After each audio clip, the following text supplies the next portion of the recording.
Welcome back. On Viewpoint today, we compare corporate cultures across the globe, and for that purpose, I have a panel of journalists with me here in the studio as well as online. I have ARIAN KHAMENEH here in the studio. ARIAN, welcome. It's good to have you here. Thank you. I also have HUILEng TAN live on the line over in Singapore. HUILEng, it's a pleasure to have you with us. Thank you. We'll start here in the studio then. ARIAN, let's start with a few words on what you find to be most intriguing about Korea's corporate culture. Well, what kind of got me onto reporting an article on this topic was that I found that it's kind of evident that there is slow change happening in the workplace culture. So I interviewed, young tech workers, young CEOs, and they were telling me that, they're unhappy with all the hierarchy, workplace abuse, being stepped on by older coworkers, not having their ideas respected and listened to. Just being told what to do all the time, not being able to express themselves. And, you have women reporting harassment as well, lookism, all these kinds of things. And it seems like these kind of issues are rising more and more. More people are talking about it. So it was really interesting for me to look into that. And we even have big companies like SK, using English name now to have less of a hierarchical interaction. But also what's tricky is it's hard to gauge what is real progress because, some companies look really progressive and, maybe they have like a Western style, but then when you actually work there, it's just the same old thing. But still, I do think things are happening and, that's really interesting. Right, so efforts are being made to kind of ensure a horizontal working environment. Yeah, that's like the new sector. Big word. Everybody wants to be horizontal, but some actually are and some are just acting like they are. So, yeah. Right. HUILEng, what do you believe to be most striking about the work environment here in South Korea? So what often strikes me when I read about South Korean work culture is this phenomenon of, rather regular after-work gathering with your colleagues for the purposes of maybe team building, socializing, or entertaining. And like Arian says, this has probably changed during the pandemic for obvious reasons, and also because at newer companies and startups where things are a little bit more horizontal and maybe where people respect work-life balance a little bit more, but by and large, it's what we associate with a more traditional Korean workplace culture. That's not really a thing here in Singapore. So sometimes we catch a beer with our colleagues after work at the local pub, but that's about it. We don't really have a sort of a corporate ritual in Korea where we go out after work as a team for team building or bonding. It stops at a very casual beer after work. And when we do have team dinners or drinks, it's usually for quite a specific purpose, like end of year drinks, or if somebody is visiting, leaving, or joining a team. So that's pretty intriguing to me, this culture of gathering with your colleagues after work to socialize, because South Koreans, I think, are already known for working really long hours. So you would be spending even more time with your colleagues and arguably at work. Right. And ARIAN, lunch also here involves groups of co-workers heading to the cafeteria or to restaurants located near their office. What are your thoughts on this communal dining, so to speak? Right. So, the people I've interviewed and spoken to for this report, many of them really enjoy this. There isn't anything inherently wrong with having a meal, having some alcohol with your co-workers, but for them, the problem becomes when there's an obligation and an expectation to come out and stay out until 3, 4, 5 a.m. and then report back to work at 9 a.m. That's when, work life impedes on your private life, and your private sphere becomes smaller and smaller and smaller. I think Reuters reported that so many people were happy now during the last 2 years of not having to go to these things, and they could spend their time going to the gym or having new hobbies. And for me, what especially struck me is that, even old school rigid companies I mean, I don't know how many, I mean, it's not a lot, but some, I think, you know, they still take their coworkers to like hostess bars and that kind of thing. And I spoke to a young tech worker who was like, yeah, I mean, I have to go to these things. If I don't go, I'm gonna not have my job anymore.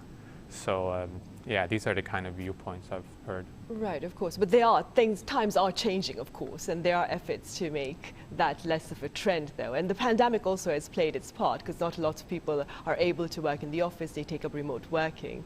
And that being said, of course, then, Huiling, what is the lunch culture like within the work environment in Singapore?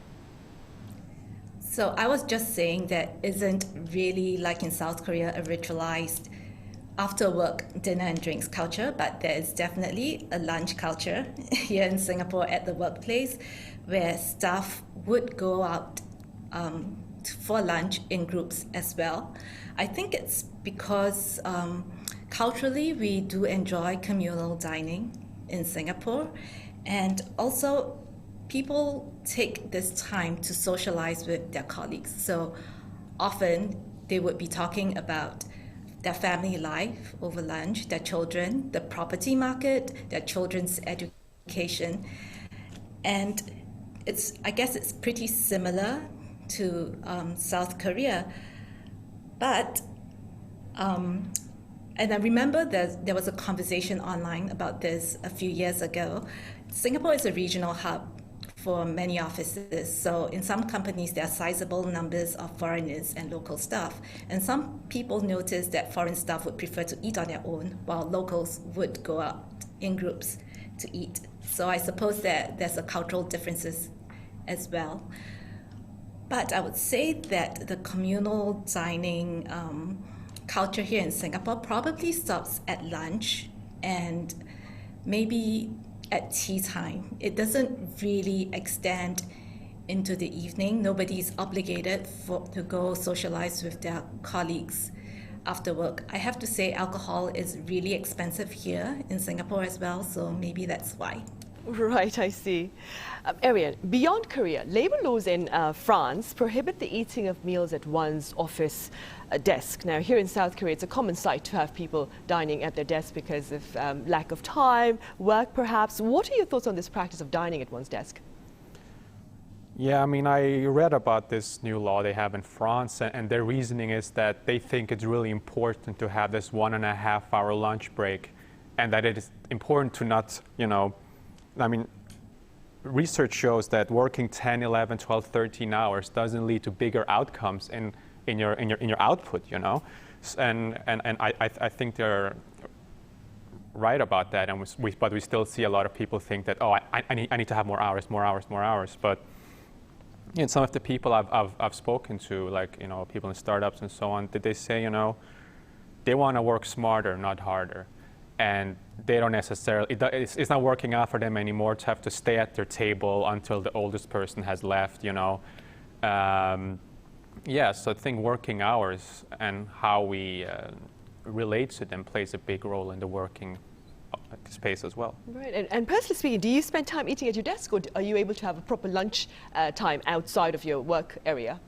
No, yeah, of course, I mean, I have proper lunch time. I mean, I think you need that time to, you know, rethink, because even when you're not sitting at your table, I mean, the thing is, are you sitting at your table so other people can see you're working, or they think you're working, or are you doing it for yourself? Right. I think that's what's really important, that some companies have this culture where you look like you're working all the time, even though you're not even doing anything. You know? Right, I see. Huiling, there's a new word on the block here in South Korea. It's called lunchflation, which refers to the growing number of white-collar office workers choosing to head to convenience stores for affordable lunch options. How is inflation perhaps affecting lunch menus among office workers there in Singapore? Inflation is a huge issue in Singapore as well, like in many parts of the world, and food prices in general across the board has gone up. May food inflation was up 4.5% year on year, I believe, slightly lower than in South Korea, which was 5.4%. But I would say in the CBD, I haven't seen anyone dashing into convenience stores to eat instant food for lunch. I haven't read much about it. In Singapore, we do have a range of options, even in the CBD, from hawker centers, which are like food court, all the way up to high-end restaurants. So there are options for workers for almost every budget. And also, I think in the CBD, what we've been hearing is that for many of the eateries, they are under pressure not to hike prices up too much because footfall is still lower compared to the pandemic, particularly since many of these places are also tourist hotspots. So footfall is down compared to pre-pandemic, and prices have gone up, I think, at most places. I notice my office is in a CBD, so I can see, what I spent for lunch going up, but maybe it's not as bad as in South Korea. Right. And beyond lunch and staying with the pandemic that Huiling has just mentioned, Arian, some are calling for a blend of remote and in-person working arrangements as they underscore the cost, actually, of commuting to and from work itself. Now, that being said, what do you believe are the merits and perhaps demerits of these two working options? Right. I mean, we have seen big companies like, here more and more going remote, and experts think that this kind of move might create less of a hierarchy in the workplace because, when somebody isn't always there looking at what you're doing, looking over your shoulder, can't talk about, what you're wearing and that kind of stuff, that might lead to people being more free. And I think if it can give workers more flexibility, that's really good. And, I think if you're home, you can't be obliged to go to an after work as well, maybe. So yeah, but of course, nowadays there's like spy applications, so even if you're home, they still can check what you're doing all the time. So I think there is a right way and a wrong way to do it. Right, there really is. Huiling, is remote working still a valid option in corporate Singapore? I mean, what is the overall public perception with regard to this form of working that gained popularity amid the pandemic? So I think remote work is here to stay, for now at least. In Singapore, the civil service is the biggest employer, and recently the civil service has announced that they will let employees work on average 2 out of 5 days a week at home. And I think employees generally welcome hybrid work because they have found during the pandemic that it is beneficial to working. Many of them, especially caregivers, they flexible work is useful for them. And also people don't have to spend time during the commute anymore. And often this is not at the expense of productivity. So hybrid work is popular among workers here. A recent survey, I think, also found that over 70% of employees would like hybrid work as part of their, job scope. Of course, it also depends on your job scope and your company, and sometimes your managers. Some managers may want more face time in the office, but right now in Singapore, there is a labor crunch. I think unemployment is around 2%. So employers are under some pressure as well to offer hybrid and remote work as a feature. Right, and staying with what you just mentioned, Huiling, is a labor shortage, Huiling, a problem there in Singapore as it is here in South Korea and in quite a number of countries across the globe? Yes, we hear from employers, particularly in certain sectors, that they are unable to find employees with their required skill sets. This is, from what I understand, a problem particularly in tech industries where you need very specific skill sets like AI. And Singapore is also tightening the requirements for acquiring work permits and work passes for foreign staff here. So there is a sort of a labor crunch in certain sectors in the markets here because very specific skill sets are required for some of them. And Singapore is a regional hub for many companies. So that's why they need this stuff. Right, of course. Arian, moving further, I understand quite a number of European countries, including Denmark and Sweden, of course, have efficient work environments. Could you tell us a bit more about that?